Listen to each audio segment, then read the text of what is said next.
Chains, Chapter 33. The autumn passed in a dog weary haze for me, with much work and little time left to ponder or breathe.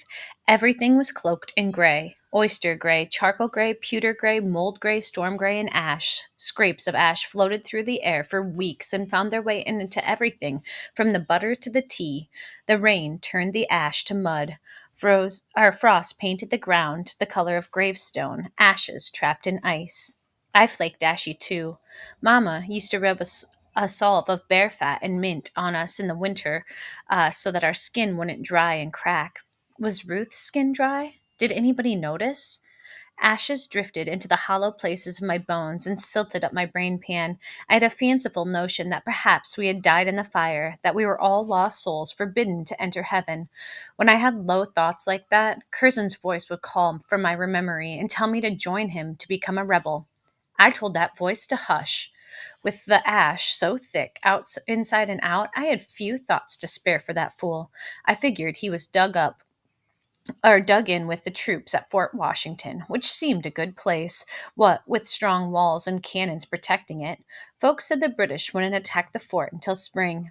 The men drilled and patrolled. Sarah and the other soldier wives spent most of their days down at the campground doing chores for the regiment, washing clothes in big iron pots, and cooking whatever could be found to roast or stew. They did some tidying at the Lockton house and kept the officers fed, too. The dirtiest jobs fell to me: water hauling, wood chopping, and chamber pot carrying. On top of that, Colonel Hawkins claimed me for his errand girl, sending me out with messages for this captain or that sergeant in search of snuff or hair powder or almonds. He was terribly fond of almonds. By the time the apples were harvested, hundreds of ships crammed with expensive British goods crowded the docks. The price of food doubled and then doubled again. This didn't affect the Locktons, nor the rich loyalist refugees who streamed into the city toting bags of gold. We took delivery of enough potatoes to fill the bin in the cellar and had no trouble buying meat. But regular folks, burnt out of their homes and penniless, loyalist refugees on the run from rebels, they were forced to shelter in Canvastown, the new name for the burnt over district. They used tent canvas to make huts against standing chimneys and half crumbled brick walls. They ate beans and rice when they were lucky and begged on the streets when they were not. One day I noticed that the plants, grown from Mamma's seeds, had been killed by the frost, the stalks dead on the ground, with shriveled paper leaves. A lump of mud stuck in my throat. I had forgotten to care for them. I collected the few seeds left from the flower heads and wrapped them in a scrap of cloth that laid under the loose board in the pantry where I had hidden my sliver of lead from the king's statue.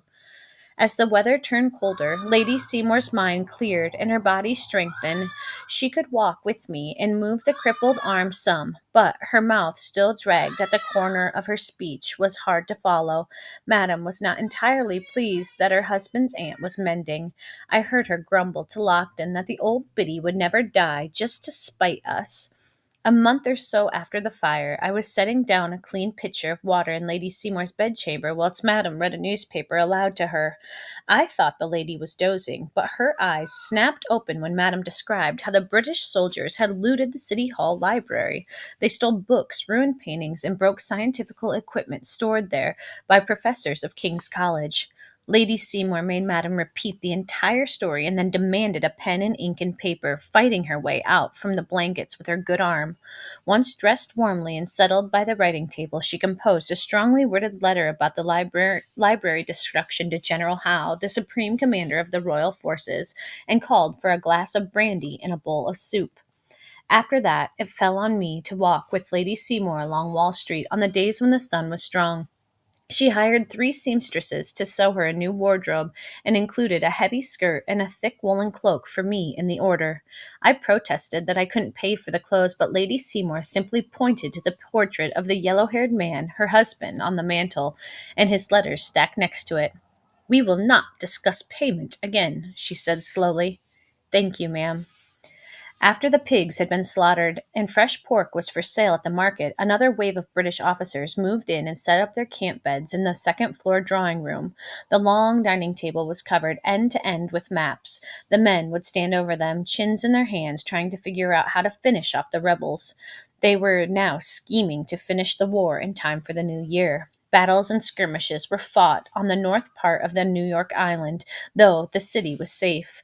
Whilst they plotted Washington's downfall, I dozed in a chair in the hallway in case they needed victuals or a bottle of port. Sleep was a rare and precious thing to me in those days. The next day I was yawning hard as I trudged up to the tea water pump. The November wind carried the promise of snow, and I was glad for the new cloak Lady Seymour had given me. Soon I would need rags to wrap around my hands. My muddled head did not register the great hubbub at first. Then my ears awoke. Folks were shouting and hurrying towards the Greenwich Road, where it dumped out into the Commons. I was not sure what the race was for, but I lifted my skirt and I joined along with it. "They got 'em!" cheered a red-faced man, throwing up both arms into the air. "They got 'em all!" By the time I made it to the Commons, I had to fight my way to the front of the cheering mob. The end of the Greenwich Road was lined with British soldiers, relaxed and laughing at their prisoners, captured American soldiers, walked three to a row between their enemies through the doors of the Bridewell prison. "Was there a battle?" I asked the serving girl next to me. "Up the fort," she answered. "Them Hessians kilt lots. Blood running like water, they say. They fired them cannons from the ships and blew arms and legs everywhere, heads too." I nodded, unable of what I should say. A chant started in the crowd, and singing. I didn't join in, nor did I throw clods of mud as many did, including the bloodthirsty girl next to me. The rebels kept coming in, row after filthy row, most with their heads down, some limping with a crutch or an arm in a sling. Their uniforms were torn and tattered. A few walked barefoot over the icy cobblestones, flinching when hit square with mud or a rock. They carried neither a flag nor weapons. Their breath billowed like they were hard-ridden horses. It hung around their neck and around their heads like smoke. He was towards the end of the line, with the other enlisted slaves, his head bent forward, his face invisible, the bloody bandage that tied above his right knee, and it looked painful to step on his right foot. The only way I knew him was that hat, nearer brown now than red, with a rip through the brim, and the ring in his ear. The guards shoved the last of the prisoners, including the boy with the red brown hat, through the doors of the prison and closed them with a loud metal clang.